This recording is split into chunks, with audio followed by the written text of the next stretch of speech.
Servus Männer, it's Red Pill Germany again. I just wanted to let you know that the law that I was describing in my last video on the topic that I called the Big Takeover has passed our second chamber, the Bundesrat, which is the representation of the federal states in the federal lawmaking process, and our president has already signed the law. So it is in effect already. Legal action at the Constitutional Court is underway, of course, but I have very little hope for that. So in today's video, I just want to impress on you the ridiculous situation in which the German states vote in favor of giving power from the German states to the federal government in Germany. And that is, of course, the corrupting effect of our party-based democracy. Political parties have become a very corrupting element in our state. The members of these political parties have infiltrated all our institutions, and it is really hard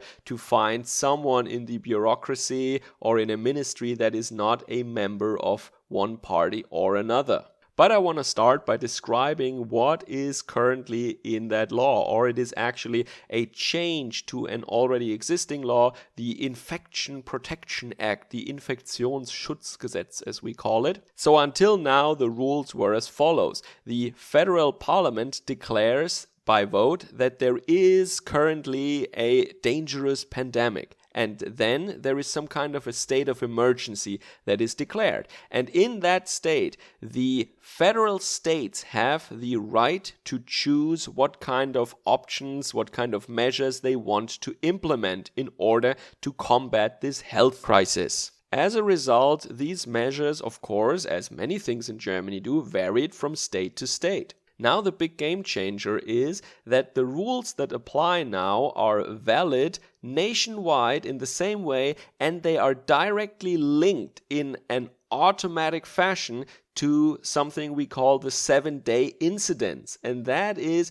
the number of positive PCR test swabs per 100,000 inhabitants from the last 7 days. And if this number in one district or city goes over the value of 100, then automatically certain rules apply, and the city and the state, they cannot do anything. So if that number goes over 100, that means that a curfew is in place where people are not allowed to leave their own house or apartment after 10 p.m. anymore. Taking a walk alone or jogging is allowed until midnight. Yay! Stores are generally closed, but people who have a negative test result can still go to stores. Yay! And you are only allowed to meet one person from one different household, not several people from another household or two people from two households. Then if the incidence is over 150,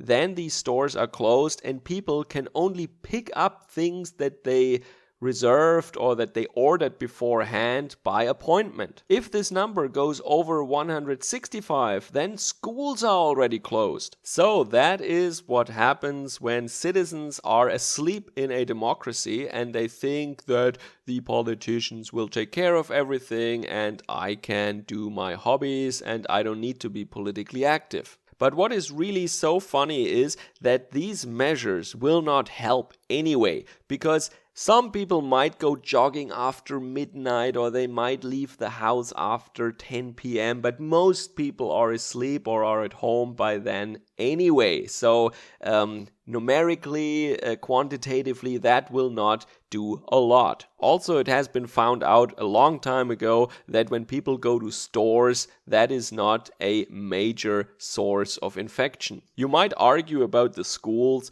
but children are really not affected by this disease, and also you have to weigh, of course, the benefit of an education for children against some perceived health risk. So that is the first point. And the second point that I want to talk about is constitutionally, or from a political German point of view, we have a federalist system after all. This is very, very dangerous, and it is ridiculous when I look at the statements from our state governors. They are all CDU SPD, and one of them in Baden-Württemberg is from the Green Party, but they are all in the political parties, in the main political parties that were in favor of that, and at the same time they had the power to do anything they wanted, at least within the framework of the existing law, to do something, and they apparently didn't. And now they vote in favor of this federal government enabling law that is completely in opposition and in contradiction to our system in Germany, where the states have this power. And some of them even said that, oh, I have constitutional doubts here, maybe it's unconstitutional. Some said, oh, it's pretty ineffective, it's not a good law, it's a very bad law, but they still voted in favor. They didn't vote against it in the Bundesrat, they voted in favor of it. What kind of a ridiculous behavior is this? I think that this has all been planned. It looks as if they are actively trying to frustrate and confuse the people, because the people know, of course, that these same governors were in charge at first, and now they say that the federal government should be in charge. Just like in the beginning, the parliament was technically in charge, and they voted in favor of transferring that power to the federal government or the states. It seems like nobody wants to be responsible, and the only institution that wants this power actively is the federal government. But that is, of course, only the superficial view. In fact, all these actors, all these players are members of these political parties, and these political parties are influenced by globalist NGOs. If you are not a member in a globalist NGO like the World Economic Forum or the Atlantikbrücke or something like that, you will not get ahead in these mainstream parties. And that means that all the MPs and all the governors and all these elected officials, they are not working for the people who elected them, of course. They are working for the globalist interest groups that put them in these positions of power in the political parties so that they ended up on the election lists in the first place. These are the people they are loyal to. In a medieval point of view, these would be their overlords, their feudal lords that they are accountable to. They are not working for the people, they are working for these globalists, of course. And all this is just a cheap stage play that is meant to somehow sell it to the people that the power should be transferred now from the local, from the regional, to Berlin, to our central government. And that is what's going on here. And this is pretty historic, actually. This is a huge precedent, and it will be used later for many more things to follow. Mark my words. This has nothing to do with health or safety or medicine. That is just the occasion. That is just the excuse they used in order to get this done, and they had that on their lists. That was on their to-do list that the globalists handed to them a long time already, and I proved this by studying the things that are published in our state, public and corporate media. They have been preparing that for a long time, and now they have it. Alright, so Germany was never known to be a country with many liberties and civil rights,